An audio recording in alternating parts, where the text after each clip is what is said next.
Cette chronique est une présentation de Mercier-Giguère, avocat. Les joies d'être parent. Quand tu es papa, maman, tu as des enfants, est-ce que tu es responsable de ce que tous tes enfants vont faire? Pour le savoir, Maître Wolfgang Mercier-Giguère, bonjour. Bonjour. Ça va bien? Oui. Excellent. Donc, est-ce qu'on est responsable de nos progénitures? Effectivement, au moins Ouais. jusqu'à 18 ans, vous êtes responsable. Généralement, il va y avoir des exceptions, là, mais vous êtes responsable des gestes et des conséquences que vos enfants mineurs vont faire.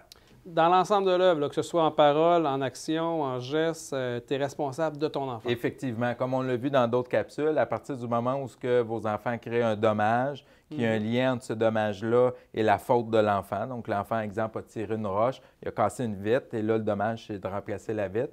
Bien, vous êtes responsable à titre de parent.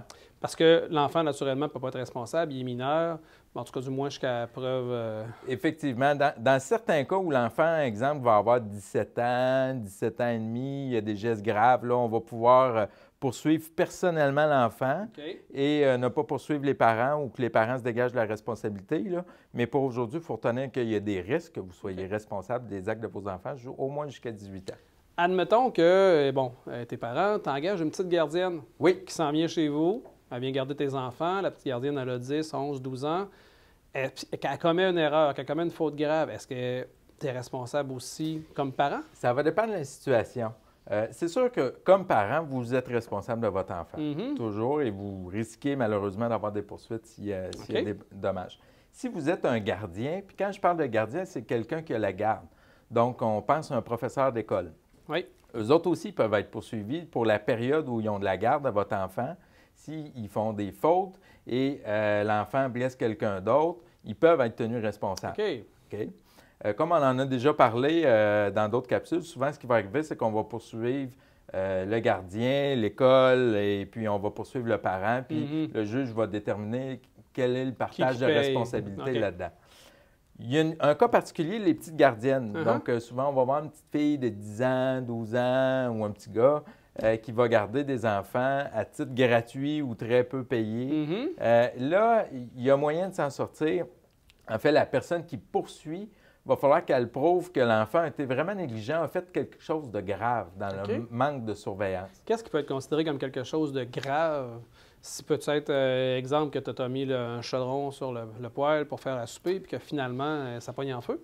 Non, ça ne serait pas considéré. C'est sûr que c'est du cas par cas. Mais exemple, un enfant de 12 ans qui encouragerait les petits-enfants de 5 ans à jouer avec du gaz à l'éteuil et puis d'allumer un feu dans le salon, ça pourrait être considéré comme une faute grave. OK, d'accord.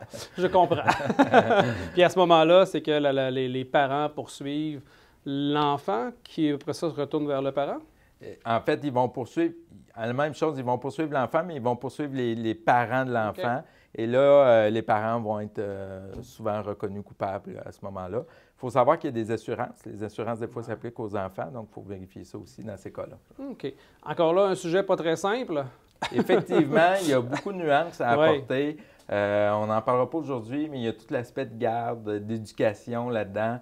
Dans quelle situation l'accident est arrivé? Exemple, vous êtes professeur, il y a une différence entre un élève qui prend un livre puis qui lance carrément un autre petit enfant à côté versus vous êtes dans une classe de karaté puis il y a un accident.